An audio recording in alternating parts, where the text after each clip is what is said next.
on? Joe Coffey here for PremierGuitar.com. We're in San Francisco for AES 2008. Checking out new stuff from Mackie. I've got Matt Redmond with me here. Matt, how you doing, dude? Good, how are you? Good to see you.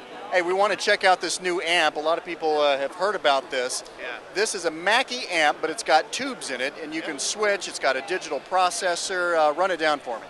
Basically, we're looking at an amplifier that has a tube pre-section. The DSP on board is only used for effects and so forth. So you can actually dumb it down to as simple as, a four-knob Ampeg style amplifier, or you can take advantage of the entire surface itself.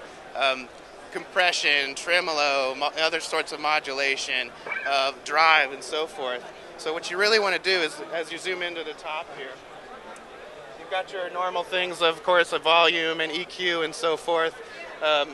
We're using two 12AX7s on the front end of this for preamplification. Then you get into the DSP section where all the banks and so forth live and all the different effects. You can go in and alter those using a computer.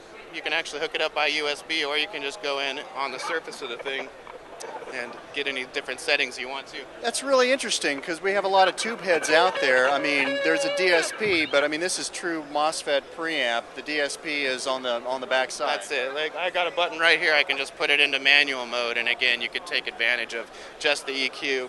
And again, the DSP is after the preamp and before the amplifier. So. Very cool. Okay, so take me through some of the tones. Let's go ahead and get a demo here so we can hear it. Okay, we'll do. Before I do that, I'm going to point out too that we actually have output wattage switching as well.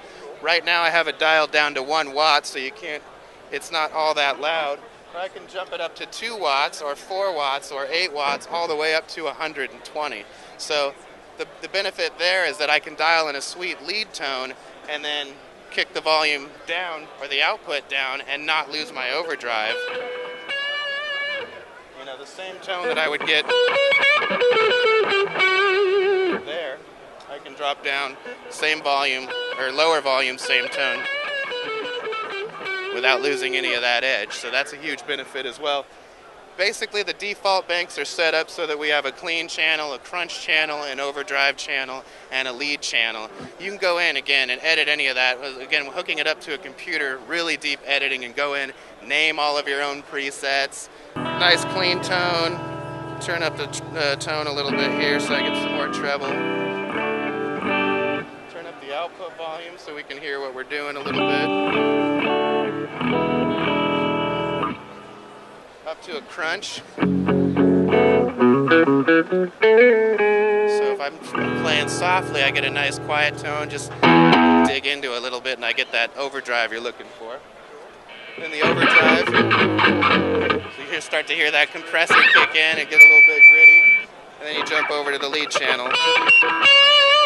Get those long sustains. What kind of speaker?